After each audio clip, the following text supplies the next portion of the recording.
Assalomu alaykum qadrli futbol ixlosmandlari. Haqiqiy futbol kanaliga xush kelibsiz. Bugun biz sizlarga o'zbek futbolida ro'y bergan eng muhim va qiziqarli ma'lumotlarni taqdim etishga harakat qilamiz. Videoni boshlashdan oldin like va podpisatsiya tugmasini bosib qo'yishni unutmang. Biz esa videoni boshladik. Crystal Palace'ga qarshi ikki pozitsiyada o'ynagan Husonov qanday statistika ko'rsatdi? APLning 31-turidan o'rin olgan qoldirilgan o'yinda Manchester City o'z maydonida Crystal Palace'ni yirik hisobda mag'lub etdi. Hamyurtimiz Abduqodir Husonov ushbu uchrashuvni asosiy tarkibda boshlab, to'liq 90 daqiqa maydonda harakat qildi. Quyida uning statistikasi bilan tanishing. Asosiy statistika.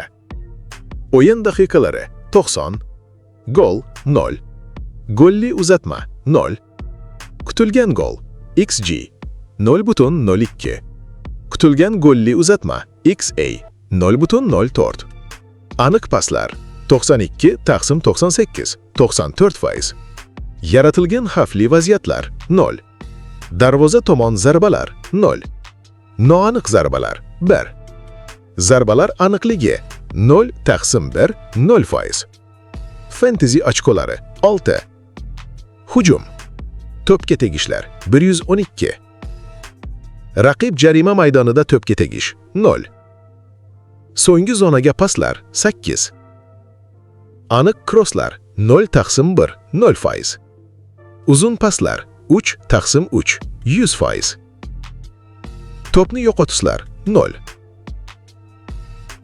himoya, umumiy himoya harakatlari 4, to'pni olib qo'yish tackle 0, bloklar 0, tozalashlar clearance 2, bosh bilan tozalash 2, uzatmani kesib olish interception 2, to'pni qaytarib olish 2, o'tib ketish 0,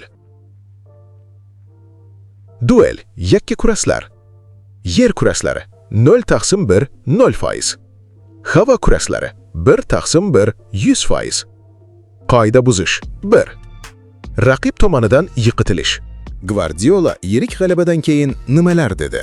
Manchester City bosh murabbiyi Josep Gvardiola jamoasining Crystal Palace ustidan qozongan 3-0 hisobidagi g'alabasi haqida fikr bildirdi.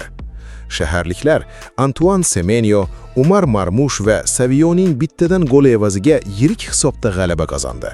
Chempionat yakunlanishiga 2 tur qolganida Manchesterliklar musobaqa peshqadami Arsenaldan atiga 2 ochkoga ortda qolmoqda. Brentford bilan 3-0, Crystal Palace bilan 3-0. Bular o'z uslubiga ega juda kuchli raqiblar. Men juda mamnunman. Endi Bournemouthga qarshi ham shuni takrorlashga urinamiz. Ammo hozircha Angliya Kubogi finaliga e'tibor qaratish kerak. Biz Arsenalning so'nggi o'yini haqida o'ylamadik ham, gaplashmadik ham. Biz faqat o'zimiz qilishimiz kerak bo'lgan ishni qildik.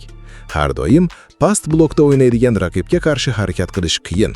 Ammo men birinchi kundanoq past blokni yorib o'tish ustida ishlayapman, dedi Gvardiola Sky Sports nashriga bergan intervyusida.